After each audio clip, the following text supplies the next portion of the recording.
San Diego is one of the most visited cities in the world, attracting millions every year with its sunny beaches, scenic parks, and vibrant neighborhoods. But what most people don't realize is that hidden within the hills, canyons, and riverbeds of this modern metropolis lies traces of something much older, ancient villages.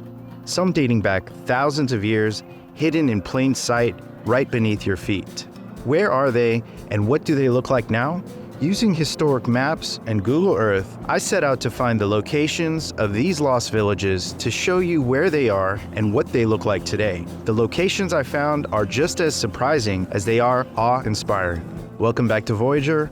My name's Armando.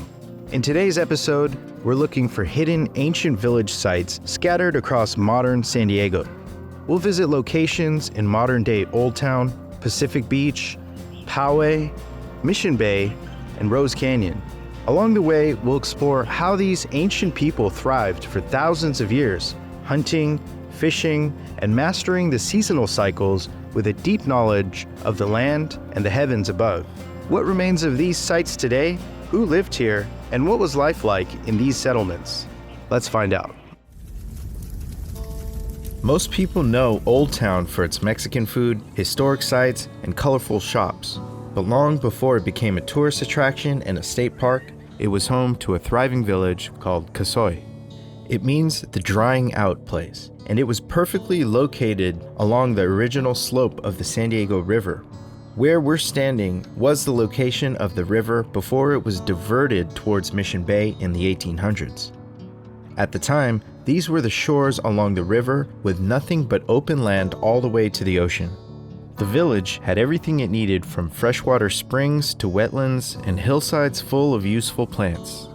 Around 30 to 40 families lived here, building their homes in dome-shaped huts called awas. The people were experts at working with the land, managing controlled burns to keep plants healthy, and they stored acorns in granaries so they always had food, even in tough seasons. This spot is also tied to the beginning of California's colonial history. Back in 1769, a group of Spanish explorers stumbled into the area, sick and depleted after a rough journey. They were given food, water, and even medicine. The same people living here for thousands of years saved the newcomers who would eventually build their first settlement right above the village, called the Presidio. And just like that, Kosa'aay became the birthplace of what we now know as modern California. So this is the location of the first Spanish Presidio here. The soldiers used to stay out here. Without these trees here, you could see all the way down to San Diego Bay, past Point Loma, out towards the Pacific Ocean. Over here is Mission Bay. But eventually, they got tired of moving the water uphill. They decided to move down towards Old Town. If you're in Old Town, there are still hints of this village's story here.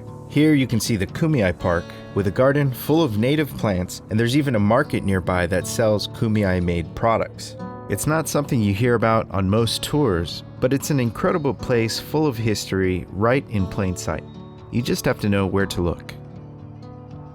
If you're enjoying the video or learned something new so far, please give the video a thumbs up. It really helps the channel. Now back to the video. Next, we're heading into Mission Valley, an area most people know today for the malls, football stadium, and bumper-to-bumper traffic. But long before that existed, this land was home to a village called Nipawai, right where the Mission San Diego de Alcalá stands today. Nipawai was positioned at a key intersection, a kind of ancient highway hub between other major villages. The real turning point in Nipawai's history came in 1775, when the Kumeyaay made it clear they were done with the Spanish missionaries trying to take their land and enslave their people. When the Spanish arrived, they built their missions on sacred land and forced villagers to work the fields and construct their buildings. Soldiers routinely assaulted Kumeyaay women and men. Even Father Junipero Serra acknowledged that these attacks had pushed the Kumeyaay to the brink. So they devised a plan. In 1775, warriors from at least 15 villages began visiting the mission under the pretense of getting baptized. But they were secretly gathering intel. Over several months, they stockpiled weapons and scouted the mission's defenses. Then, on the night of November 4th, over 600 warriors from villages across the region surrounded the mission. They set fire to the church and fired arrows at anyone who tried to resist. Father Vicente escaped, pressing himself against a guardhouse wall as arrows flew past him. But Father Luis Jaime wasn't so lucky. The Kumeyaay quickly eliminated him and 2 other Spaniards, making it one of the largest uprisings against missions in California. Later, the Spanish did rebuild the mission right next to Nipawai, but things were never the same. The people refused to trust the missionaries again, and the mission struggled to attract new converts. It became a symbol of resistance, showing that the Kumeyaay were willing to unite and fight against the injustices and violence inflicted on their people. The village of Nipawai existed until about 1910, when its people dispersed after the land was purchased by American ranchers and farmers. Today, the area around Nipawai is still considered highly sensitive for cultural resources. If you were to dig in the right spot, even within a half a mile of the mission, you'd probably uncover ancient artifacts. So the next time you pass the old mission, take a second to think about what happened here. You're passing through a place with a lot more history than it seems. This next place is something truly special. Sacred land that deserves our respect and protection. It's known for the painted rocks adorned with intricate maze-like designs that seem to hold ancient secrets. This unique style, called the Rancho Bernardo rectilinear style, exists only in this region, making it a rare and invaluable cultural treasure. The Kumeyaay express their deep connection to nature here through ceremonial art, and it's believed the site was used for spiritual ceremonies and possibly astronomical observations. Throughout the area, you can still find traces of pictographs, paintings made with natural pigments, and petroglyphs, images etched directly into the stone. What makes the rock art here so unique is the distinct rectilinear patterns, intricate geometric designs that interlock like hypnotic mazes. It's thought that these images were designed by shaman. Pigments were created from natural elements like ochre, clay, charcoal, and they mixed them with oils from wild seeds and cactus juice to ensure the art would endure. The site is believed to be between 500 to 1,000 years old, though time and weather have faded the designs so much that today special equipment is needed to envision the art pieces in their original form. The pictograph site itself is no longer open to the public because of vandalism. You can see some areas where they had to clean graffiti. Today it's monitored by closed-circuit cameras, and fines are enforced for those entering the protected area without permission. But you can still hike on the trail and see the designs from afar. Continuing on the trail offers another chance to connect with the ancient world. Along the way, interpretive plaques share how the Kumeyaay used the local plants and wildlife. Of all the places we've explored, this one feels the most unchanged, as if the past still remains beneath the surface. As you walk the trail, it's easy to feel the presence of those who lived here long ago, their art and stories a part of the land, waiting for those who slow down and take the time to listen.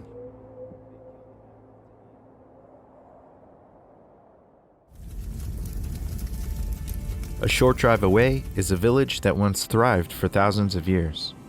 It's easy to drive through these streets and not realize you're passing right over one of the oldest inhabited areas in San Diego County. Archaeological evidence shows the people living here 3,400 years ago established permanent villages along what is now Poway Creek. The village stretched across 30 acres and was home to about 20 families. These families built shelters, and they had a sophisticated approach to agriculture and water management. They built dams, created watersheds, and stored groundwater for dry periods. The village also became known for basket weaving and pottery making. And even though the Spanish changed the name to Rancho Poway, the history of the people who've lived here hasn't been lost. Today, their descendants are part of the San Pascual Band of Mission Indians, and they carry on those traditions. If you're ever in the area, I highly recommend checking out the Kumeyaay Ipai Interpretive Center right here in Poway. They're open every third Saturday from 10 to 1, and it's a great way to learn more about how this land shaped and was shaped by the people who called it home. Just beyond the village, watching over the landscape, is what they called the Mountain of Moonlit Rocks, what we call Mount Woodson today.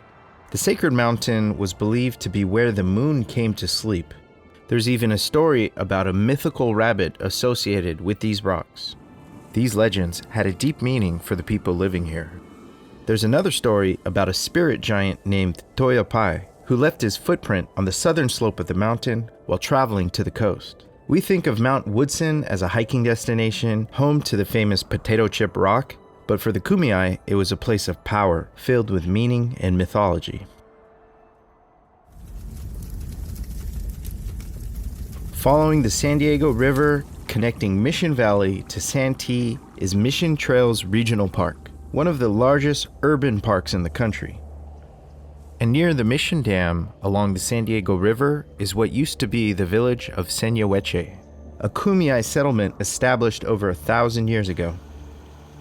It might not look like much today, since most of the original site lies under the Carlton Oaks Golf Course, but this area is full of hidden history if you know where to look. The Kumeyaay lived here for centuries, long before ranchers and settlers arrived in the 1900s. And even after the land was taken, some of them had no option but to work as farmhands. The Senyaweche villagers played a crucial role in the construction of one of the park's most significant landmarks, the Old Mission Dam. They were recruited, more likely coerced, by the Spanish missionaries to help build this thing, hauling stones and maintaining waterways to ensure it all ran smoothly. This settlement was a place where people thrived off the land. They gathered acorns, grass seeds, and river clay. They used tool reeds and willow to craft baskets and tools. They even conducted controlled burns under these oak trees to manage the vegetation. What's interesting is that some of the same resources they relied on still grow here today if you know what to look for. Next time you're walking through this park, take a second to look closer at the landscape.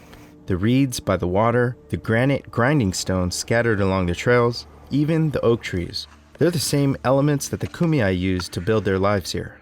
And though the villages might be gone, the story of the Senyaweche is still etched into the land.